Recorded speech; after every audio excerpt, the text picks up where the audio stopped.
أي نوصل ما يتعادل وفرحنا وانا markii laga reebo degmadii lagu unkay xarunta u ahayd Hirshabelle Jowhar degmadii labaad ay soo kormeereen ay soo booqdeen in ay tahay degmada Balcad aad iyo aad ayaan u soo dhaweynaynaa waxaan raali ka nahay oo soo dhaweynaynaa madaxda Hirshabelle qaybaheeda kala duwan haddaan nahay degmada Balcad ururadeeda qaybaha kala duwan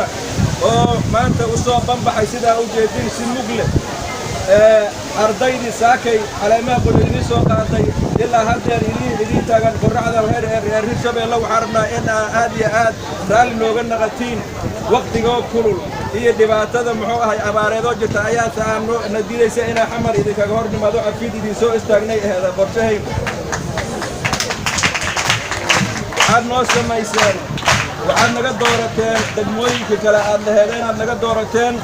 raaliyaa ka nahay degmooyinka saaxiibadayna oo kale oo naga maqana maxuu ayayna u qaadanin iyagana waa la tigi doonaa laakiin waxaan nasiib u yeelanay inaan labadii magaalo madax u dhaxayna tii qaranka iyo tii Hirshabelle inaan u dhaxayno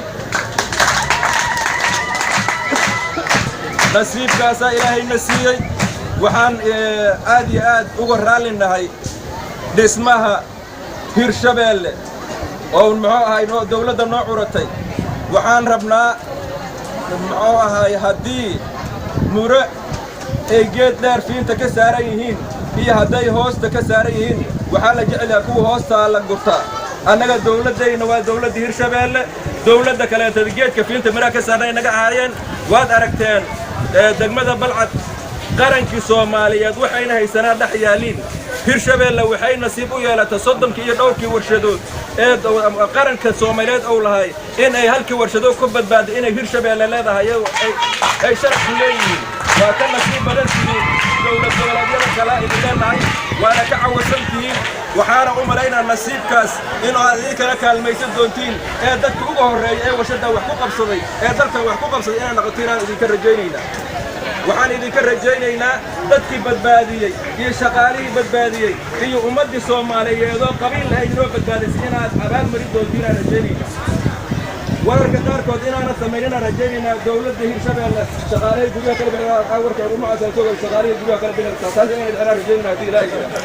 haddii waxay noqonayaan dadka qaarkood waxay yidhaahdeen haddii maqaadiyaha naga bixiyaan maxaa u badbaadina qaarkood yidhaahdeen marka waxaan rajaynaynaa inaad ku abaalmarisiin oo intaas ka badan uu sii samaysiin shaqaalaha ku soo dhibaatooday iyo dadkii deegaanka ee dhibaatadaas u soo maray inaad abaalmarin uga dhigtiin intaas iyo in ka sii badan idinkana aad haysatiin hanti dhaxalgal ah oo ku gorgortantiin oo aad uga sarraysiin maamul goboleedyada kale oo jira inaad haysatiin aan rajaynaynaa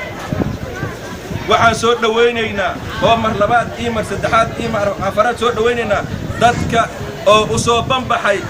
muxuu ahay madaxda Hirshabelle inay soo dhaweeyaan oo racda iyo dhibaatada aad soo degteen waxaan idin qadimayaa mahadcelina idin qadimayaa maadaama madaxdiisa aan ku wareejinayo gudoomiyaha iyo hadalka ay ku wareegayaan aniga gudoomiye ahaan waxaan idin leedahay saa ii sharaftan ilaahay idin sharfo reer Balcad madaxda oo Hirshabelle idin sharftan ilaahay maadaama aniga soo kala assalaamu calaykum wa rahmatullahi wa barakatuh